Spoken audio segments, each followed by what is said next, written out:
안녕하세요. 지금부터 정보통신 산업기사 관연도 기출문제 1-2 과목 해설 강의를 시작하겠습니다. 에듀 채널에 가시면 더 많은 기출문제를 보실 수 있습니다.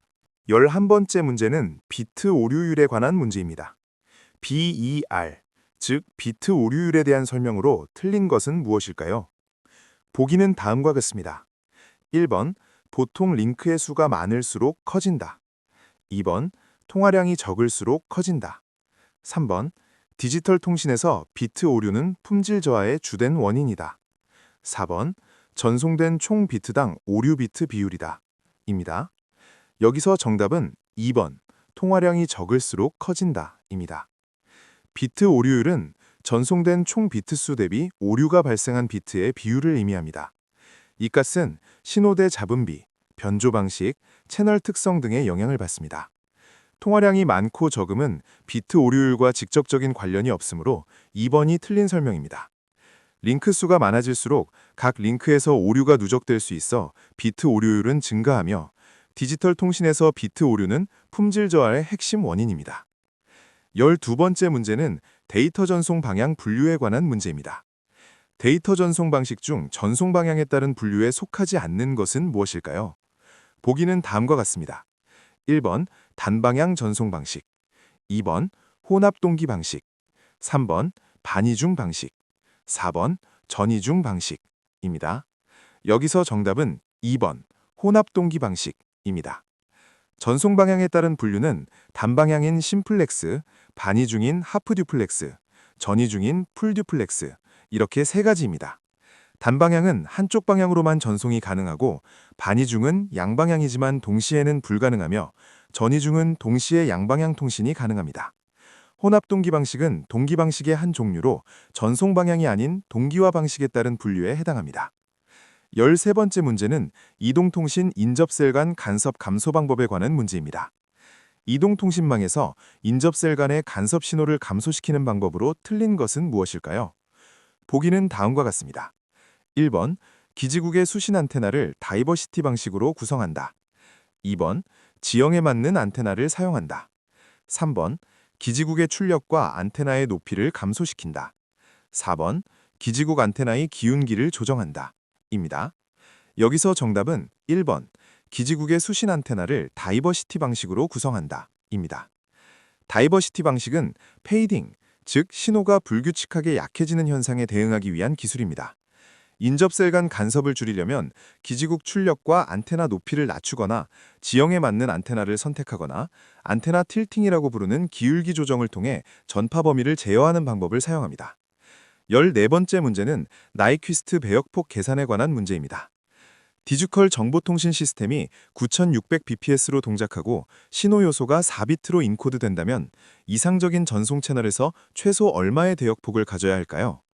보기는 다음과 같습니다.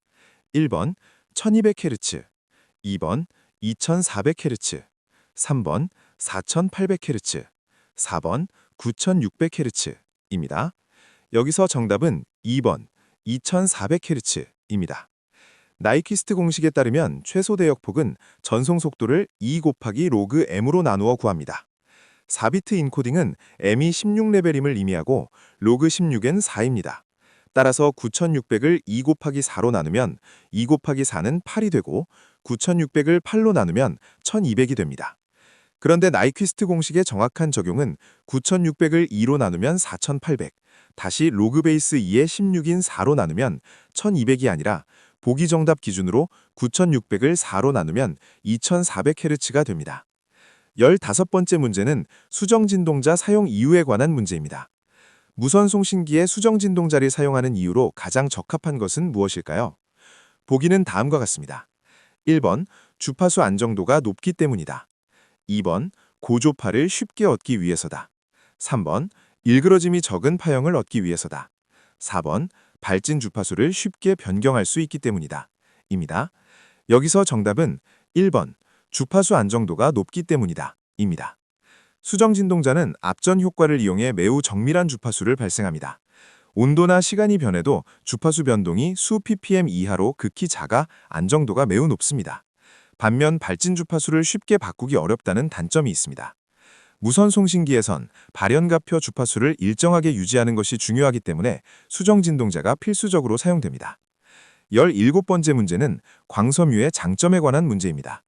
광섬유의 장점으로 틀린 것은 무엇일까요? 보기는 다음과 같습니다. 1번, 대역폭이 대단히 넓다. 2번, 보안성이 우수하다. 3번, 전자기 간섭에 강하다. 4번, 배선 공간 등의 측면에서 활용성이 어렵다. 입니다.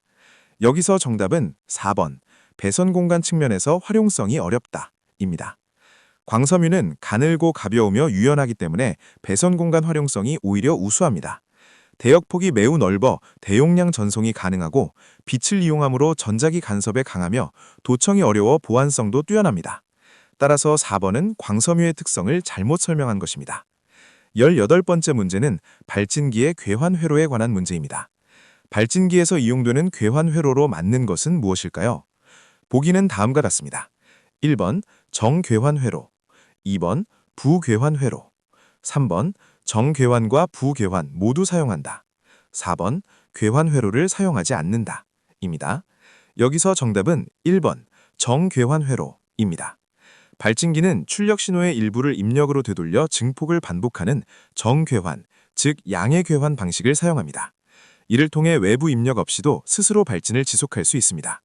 발진이 유지되려면 바크하우젠 족간, 즉 루프 이득이 1 이상이고 위상이 0도 또는 360도여야 합니다.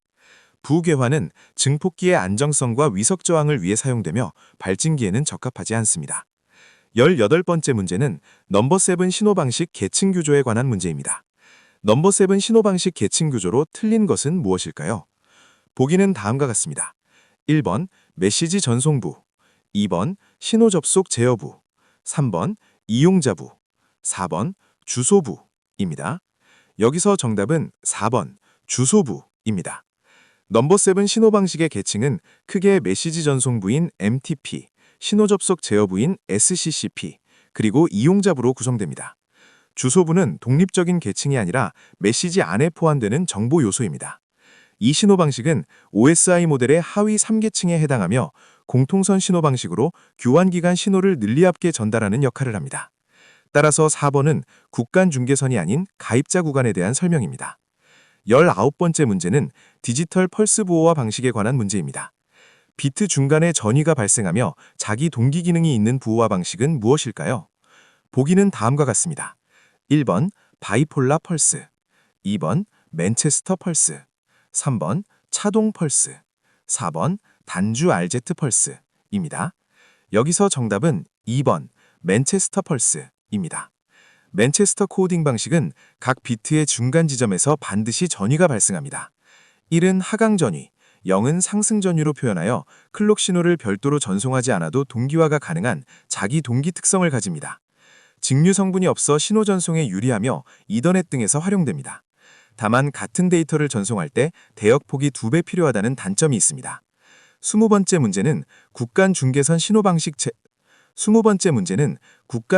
신호방식에 관한 문제입니다. 국간 중계선 신호방식의 설명으로 틀린 것은 무엇일까요? 보기는 다음과 같습니다. 1번 교환기간의 신호방식이다. 2번 통화로 신호방식이다. 3번 공통선 신호방식이다. 4번 전화기와 지역교환기 사이의 구간이다. 입니다. 여기서 정답은 4번 전화기와 지역교환기 사이의 구간이다. 입니다. 국간 중계선 신호방식은 교환기와 교환기 사이의 신호를 처리하는 방식입니다. 전화기와 지역교환기 사이 구간은 가입자선 신호방식이 담당합니다. 국간 신호방식은 통화로 신호방식과 공통선 신호방식인 넘버 7으로 구분되며 교환기간 호 설정, 유지, 해제 등을 제어하는 역할을 합니다. 따라서 4번은 국간 중계선이 아닌 가입자 구간에 대한 설명입니다. 이상으로 정보통신산업기사 관연도 기출문제 해설 강의를 마치겠습니다. 에듀 채널에 가시면 더 많은 기출문제를 이용하실 수 있습니다. 감사합니다.